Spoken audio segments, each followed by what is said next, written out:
Bismillahirrahmanirrahim. Assalamualaikum warahmatullahi wabarakatuh.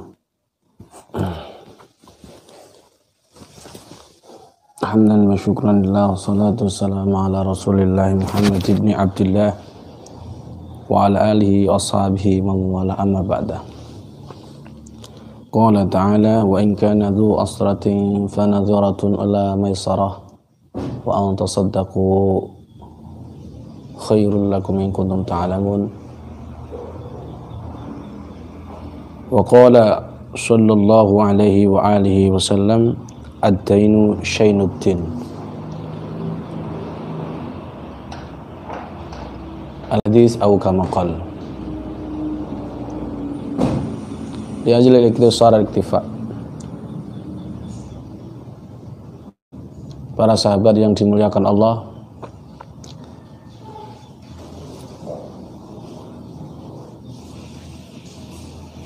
kita ini hidup untuk memenuhi kebutuhan. Terkadang karena kita makhluk sosial, kita kadang tidak bisa utang, dan itu adalah maklum. Tetapi perlu diketahui bahwa sebelum saya lanjut ini saya mau cek dulu soundnya, kira-kira jelas apa enggak ya. Cek soundnya sudah jelas apa belum para sahabat. Nah, ini saya mau ngecek sound dulu, nanti kalau sudah jelas ada komentar jelas baru saya lanjut, atau kurang jelas karena jelas ya, Masya Allah ya. Pertama, bahwa perlu diketahui saya ini petani biasa para sahabat, petani biasa, tetapi alhamdulillah tanggungan 1 bulan itu kalau di total itu ya sekitar 40 hingga 50 juta per bulan tanggungan. Padahal ya petani, ternak mentok, ternak kelinci dan sebagainya. Tapi alhamdulillah Allah mencukupi dan tidak punya hutang sama orang, cuman hutang sama dikit-dikit aja. Tanggungannya segitu kok cukup apa bagaimana? Nah, ini saya kasih resep para sahabat. Tapi sebelumnya kita harus ketahui bahwa status hutang dalam Islam. Pertama, Rasulullah Shallallahu Alaihi Wasallam sangat tidak kompromi dengan orang yang banyak hutang para sahabat.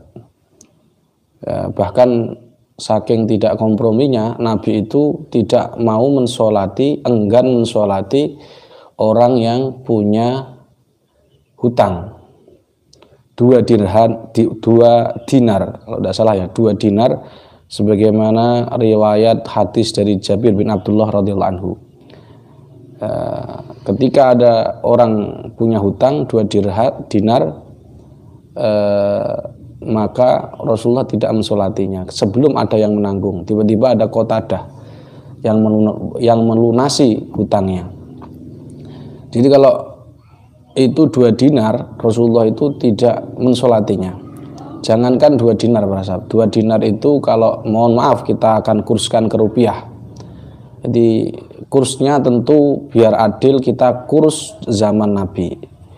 Kurs zaman Nabi 1 dinar itu setara kambing. Jadi kalau 3 juta maka yang dimaksud 2 dinar kira-kira, kalimatnya adalah kira-kira, itu sekitar 6 juta. Jadi Nabi tidak mentolerir, tidak mensolati orang yang punya hutang 6 jutaan. Kalau kurs sekarang, jangankan 3 dinar, jangan 3 dinar, bahkan Rasulullah pun tidak mensolati dalam riwayat yang lain. Sebentar Bu ya, mohon maaf ini masih ada tamu sebentar lagi. Kalau salam, monggo winararien. Jangankan 3 dinar para sahabat. Nabi pun pernah dalam suatu riwayat hadis, fa inni la usalli ala man kana alaihi dainu arba'at darahim famata walam yu'adhiha. Jadi Nabi itu tidak mensolati orang bukan 2 dinar tetapi 4 dirham. Nah 4 dirham itu kalau yang tadi maklum kita 6 juta, beliau tidak mensolati orang, katakanlah kalau bahasa sekarang Rasulullah itu tidak mensolati orang yang punya hutang 6 juta. Bayangkan sekarang banyak utang yang punya hutang. Jangankan 6 juta atau 2 dinar, Rasulullah pun tidak mensolati orang yang punya hutang 4 dirham, bukan dinar, dirham dalam riwayat hadis lain. Nah kalau dikurskan bukan 6 juta lagi, tapi justru sekitar kalau kurs sekarang, dinar sekarang kira-kira 1.200.000. Karena kalau 3 juta, kambing satu kan 3 juta, 3 juta dibagi 10, 300 kalau lebih 4 dirham kan jadi 1.200.000. Jadi Rasulullah tidak mensolati, kira-kira kalau sekarang jangankan 6 juta, 1.200.000 saja tidak mau, enggan mensolati. Yang kedua adalah seluruh amal ibadah kita, karena kita hidup mati itu membawa hutang, sungguh itu amal sholat kita, puasa kita, baca Quran semua ditangguhkan, ya, ditolak kecuali ada hutang. Bahkan jangankan kita yang mati biasa, orang yang perang mati syahid saja semua diampuni dosanya kecuali hutang. Kenapa? Karena hutang itu hak adami, sedangkan ibadah itu hak kepada Allah, dan pemenuhan kebutuhan kepada hak adami harus dipenuhi dulu. Yaghfiru li syahid kulla dzambin illa dain. Jadi seluruh dosanya orang yang mati syahid perang fisabilillah itu diampuni Allah kecuali hutang. Jadi kalau orang punya hutang nggak akan diampuni dosanya, karena punya hutang. Maka dari itu sebelum warisan dibagi tentu hutangnya diselesaikan dulu. Maka hutang ini sangat luar biasa. Bahkan ada orang hutang, kalau ada orang hutang, yang ketiga ya para sahabat, yang ketiga perlu diketahui bahwa hutang itu adalah bendera kelemahan dan kehinaan seseorang. Jadi jangan banyak hutang, kecuali kebutuhan yang mubah. Jadi jangan karena ego kita hutangnya terlalu banyak. Pengen beli rumah hutang, jangan. Beli rumah ya sebisanya saja. Sampai hutang di atas 2 dinar, di atas 6 juta. Sekali lagi jangan hutang di atas 6 juta lebih. Bahkan kalau sampai ada orang hutang, niat orang itu hutang. Yang ketiga, ada orang hutang kemudian dia niat tidak membayar, maka kelak di akhirat dia akan dicatat sebagai orang pencuri. Man addana adainan, ini ada hadis dari Ibnu Abi Syaibah. Rasulullah SAW mengatakan, man addana dainan wallahu ya'lamu annahu la yuridu ada'ahu ila sahibi. Barang siapa niat berhutang kepada orang lain dan dia la yuridu ada'a ila sahibi, tidak ada niat untuk tidak membayar, maka yaghurruhu billahi, dia menipu Allah Subhanahu wa taala dengan kalimat Allah, wastahalla ma lahu bil batil. Dia menghalalkan, misalkan ingin buat rumah tapi dari hutang dari BMT, maka sesungguhnya beli rumahnya ini adalah menghalalkan segala cara dengan niat tidak berhutang, kabur misalkan, menyewa rumah tapi itu sama juga dia menghalalkan dirinya harta yang di rumahnya itu dengan cara yang batil. Maka konsekuensinya bagaimana? Orang yang berhutang tapi niat tidak membayar, kata Rasulullah SAW, laki Allah yaumal qiyamah wa wasariq. Maka ketika datang di hari kiamat bertemu dengan Allah, maka dia dicatat sebagai orang yang pencuri, karena dia mencuri tidak niat bayar, sama halnya mencuri. Dan ini banyak di hadis yang menerangkan bahwa penghinaan terhadap, bahwa terhinanya orang yang berhutang tapi tidak mau membayar. Dalam hadis Bukhari misalkan Rasulullah SAW mengatakan man akhadha amwalan nas yuridu adaha adan adallahu anhu. Barang siapa dia niat berhutang, meminjam harta orang lain dan dia niat membayarnya, maka Allah akan membantu menyelesaikannya. Jadi sekali lagi kalau ada niat hutang, sekali lagi harus sebelum niat hutang kita harus persiapan mana untuk mengembalikan dan wajib niat untuk mengembalikan. Itu kata kunci sebelum kita amalkan amalan untuk lunas hutang ini. Waman akhadha yuridu itlafaha atlafahullahu ta'ala. Barang siapa itu dia meminjam harta seseorang tapi dengan niat tidak membayarnya, baik itu personel, organisasi, ya misalkan PACJRA ngutang danus, ya ngutang danus niat gak bayar rompi, maka sesungguhnya orang tersebut maka Allah atlafahullahu, Allah akan menghancurkannya. Saya ulangi, barang siapa ta'ala. Itu hadis dari Bukhari, saking bahayanya hutang. Para sahabat yang dimuliakan Allah, ada beberapa lalu kemudian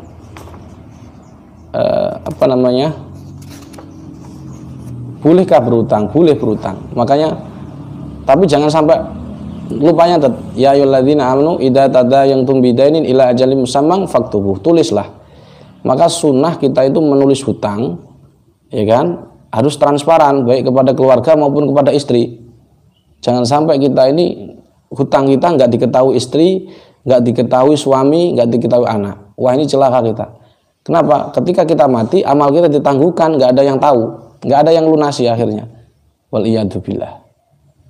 Ya, wal iyadu billah. Jadi ini hubungannya dengan akhirat, walaupun hubungannya dunia, tapi hubungannya ke akhirat adami nggak bisa diselesaikan.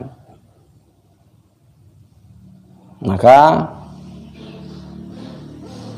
sunnah kita menulis hutang sebelum tidur ditulis di bantal, sehingga ketika kita sewaktu-waktu Allah mencabut nyawa kita, maka Allah sudah orang ahli waris kita tahu hutang kita. Nah kalau kita nggak memberitahu sebelum itu, kan parah sahabat, dibuka bleng, nah ternyata hutangmu 100 juta. Nah istrimu nangis bukan kenapa, karena meninggalnya kamu, karena kamu meninggalkan dalam kondisi banyak hutang. Kan parah itu. Allah wal iyadu billah. Maka insya Allah bacalah ini para sahabat. Jadi kalau sampean mau niat karena Allah Ta'ala betul-betul ingin menyelesaikan masalah, maka mintalah kepada Allah Ta'ala. Hutang segunung apapun insya Allah lunas. Jadi kalau tadi saya bilang kalau saya satu bulan tanggungannya 50 juta, sedangkan pekerjaan saya cuma malcul di ladang, tapi alhamdulillah Allah memberikan kecukupan. Nah, sampai nanti bisa memprediksi sendiri berapa setengah tahunnya, dan ini insya Allah bisa amalan ini, tapi harus setelah amal jangan lupa tetap ikhtiar keluar rumah dan bla bla bla. Ya, adapun amalannya adalah saya kasih bonus 5 amalan. Berapa amalan ya? Sebenarnya banyak sih, cuman ini yang part 2 saja ya. Ya, jadi nanti insya Allah kita buat part yang kedua, amalannya biar tidak terlalu banyak. Kalian biar amalannya tidak terlalu banyak. Amalannya ada 5. 1 itu dari hadis dari Nabi, doanya. Kemudian yang kedua juga dari Nabi pula dengan riwayat hadis yang berbeda. Yang ketiga dari Nabi Musa, dari Syekh Abdul Hasan Al-Sadali, dan selanjutnya kalian akan nanti insya Allah dijazai doa sholawat daf'ul duyun, jadi sholat untuk menolak hutang. Artinya kalau kita banyak hutang, insya Allah dengan sholawat daf'ul duyun hutang kita walaupun segunung insyaallah akan lunas dilunasi Allah, sehingga kita ibadah, baca Quran, ru'yah, aktivitas dakwah tenang. Bagaimana kita bisa tenang kalau utang kita masih numpuk, tapi kita tetap memaksakan diri ngeruqyah orang misalkan, maka pikirannya hutang dan utang. Akhirnya kita kalau yang biasa itu Allahumma cukupono lo berono belas akeh duit akeh dan seterusnya itu masih umum. Kalau ini khusus nanti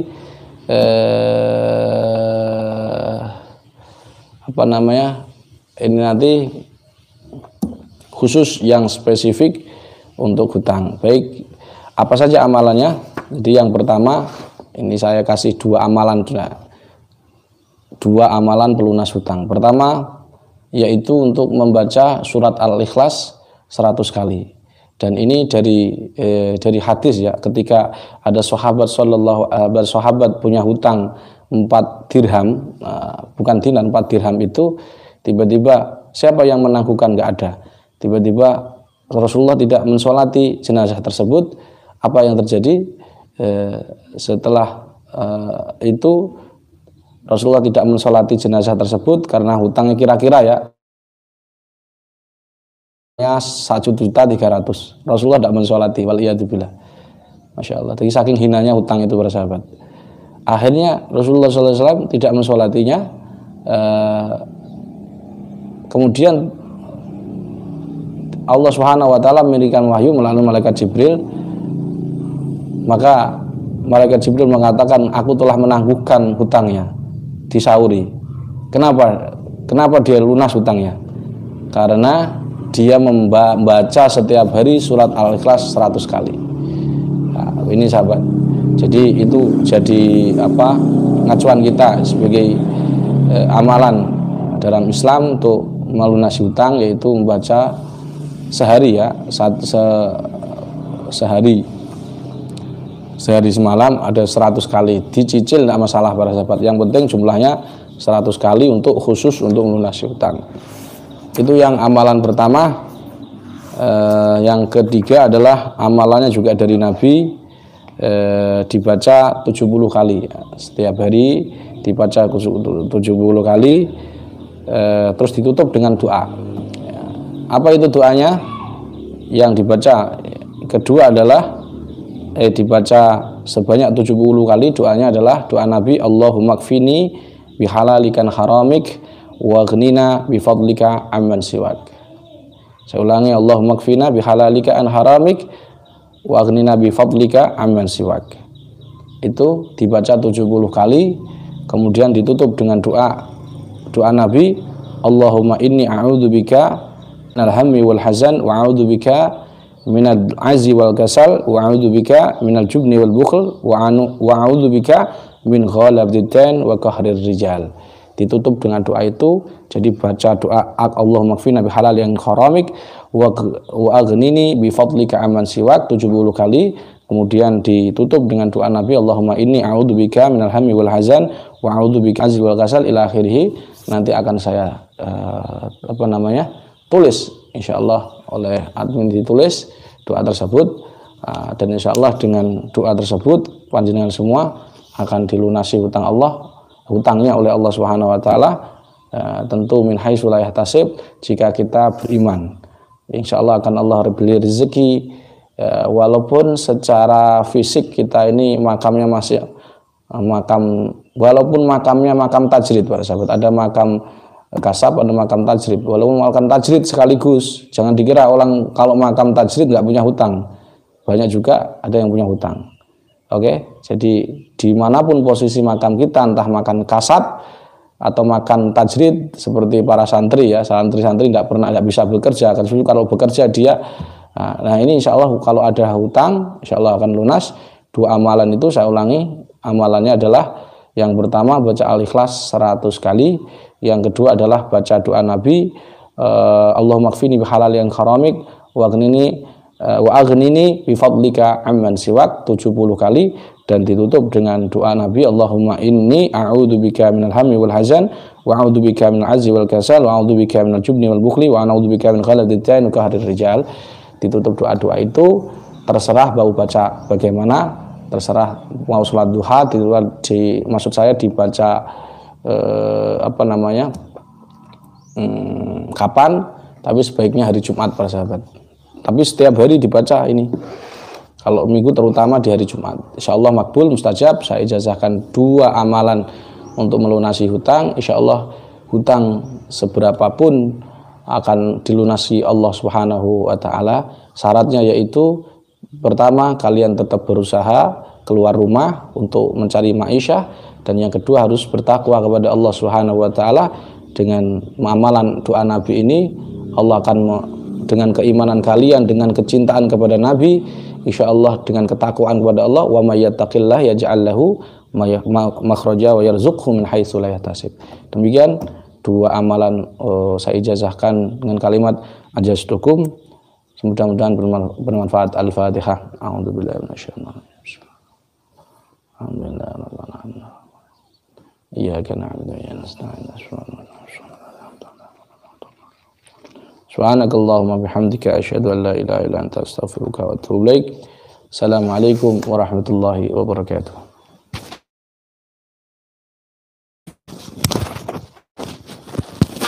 Saking budi Bu?